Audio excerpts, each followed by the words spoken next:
apparently, 75 is the new 65. They used to say orange is the new black, well, 75 is the new 65.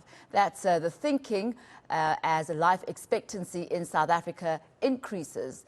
A study by the University of Cape Town has found that over 55s are staying economically active for much longer than before.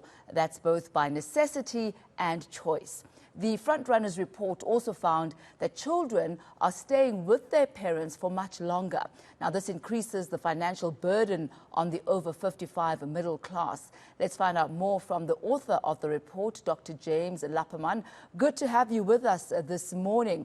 I found this very interesting. First of all, forerunners. Why are they called the forerunners, the 55 plus group? Well, thanks very much for having me. I think one of the interesting things that we're noticing in South Africa is you've got this this group of over 55s moving towards the end of their careers into what was traditionally called retirement. And in many ways, they're rewriting the script. I think many people have been sold this idea that, you know, there's this three-phase life where you study, you learn, you then earn, and then you retire. And this group of over 55s are saying, listen, we don't want to do it that way. So I think that's kind of pushed a very different narrative forward in South Africa. You also found that this group is economically active for much longer. Give us the reasons why. It's both by design and by choice, and maybe even by circumstance as well.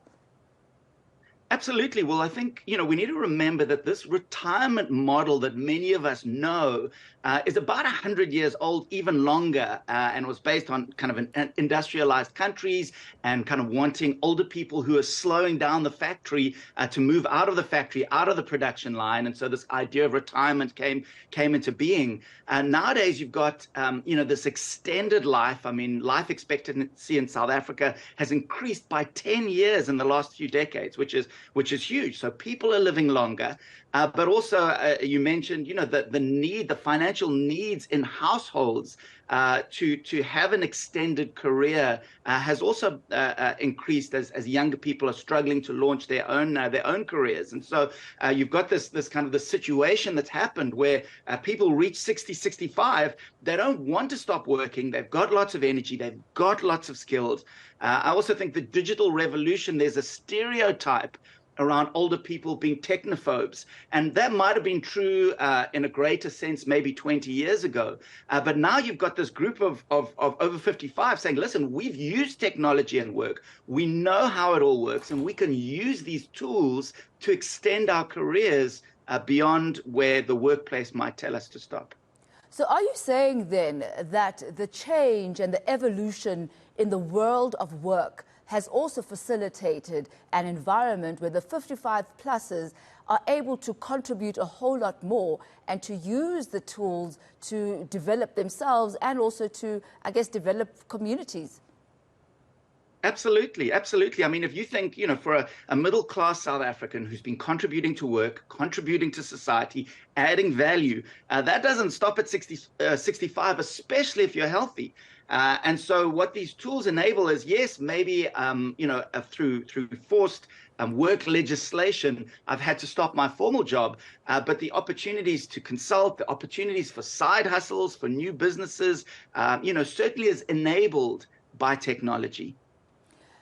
You know, James, advertisers will tell you that the most coveted group that they're targeting are the 18 to 34. That's the bullseye as far as the people that you want to be speaking to. And what your report found is that the 55 plus actually feels very unseen, very unheard, not desirable at all to advertisers.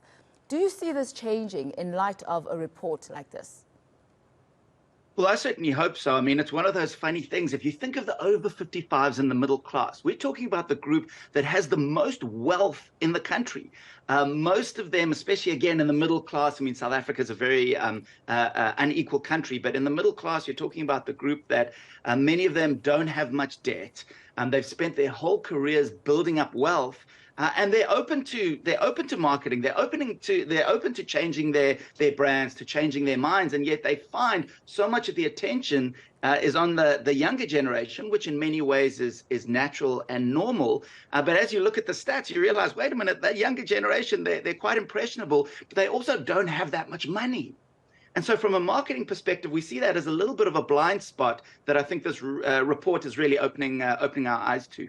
I think this may be the start of some new things and new directions. I mean, if, as we're saying, 75 is the new 65, orange is the new black, the world of technology is now what was the industrial age, that certainly it is time for change, and maybe that will be looked into. But thank you so much, James. Very, very interesting work there.